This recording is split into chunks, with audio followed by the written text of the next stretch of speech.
Hello everyone, it's Larry. This is a video of how I made this LEGO model of Toby the Tram Engine from Thomas & Friends. Much like the engine himself, this model is one of my oldest, or at least my plans to make him.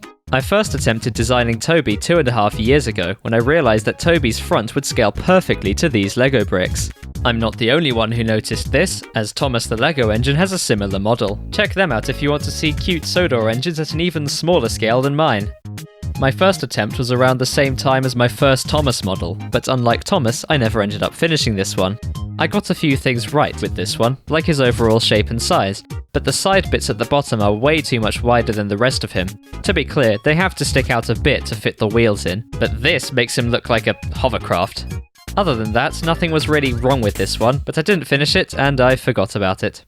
2 years later, I accidentally remade it, but shorter and with more details on the roof, darker windows, and less protruding sides. He was so narrow that I couldn't fit in all 6 of his wheels, making him resemble many toys of him that do the same.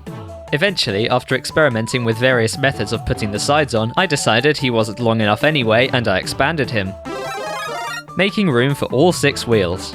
I thought that his sides and fronts were a bit bare. Whilst, yes, Toby is essentially a brown box, he has lining in a darker tone, and I didn't want to heavily rely on stickers to portray them. So I experimented with adding dark brown pieces for colour variation. First at the top, then at the bottom and the sides too. And I was happy with this, but the sides of his front and back are darker brown and don't have any windows. So I put some dark brown tiles on the sides, but that doesn't look right. I made them longer, but now it goes over the top. That's just annoyingly off. I figured out how I could move the side plate slightly down, which lets the brown tiles line up perfectly. Oh yes! However, the buffer beam and cow catchers were now slightly too high up, so I redesigned how they fit on, and I managed to line them up too.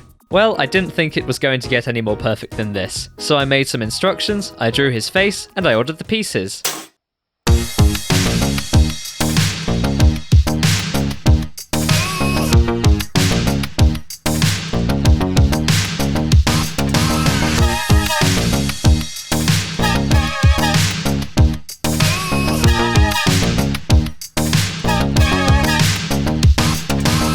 Here he is without any stickers.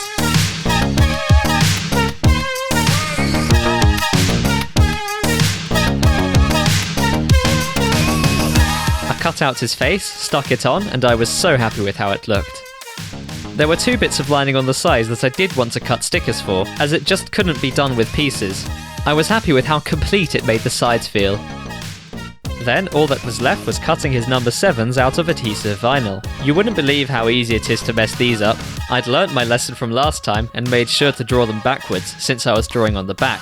But it was only when I'd perfectly cut out the number that I realised the number should be yellow, with a red outline, not the other way round. This was my live reaction. So, I cut them out of the correct colour this time, and I cut the red outline around them. Considering how tiny these are, I mean that's my finger for goodness sake, I am very happy with them. I applied the numbers, and then it was done. Here is the finished model. I must say, I can't quite express how happy I am with this. This is definitely one of my favourite models. Here he is with the rest of the Sodor crew.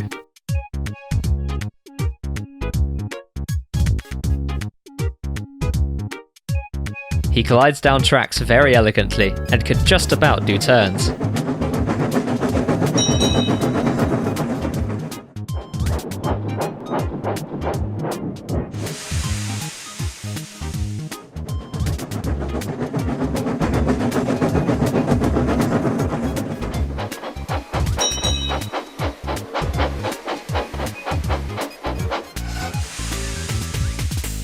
Well, I hope you enjoyed this video and this model. If you did, please hit like and check out my other builds. The instructions for this are available on Rebrickable. And yes, Edward is on the way. Subscribe so you don't miss him.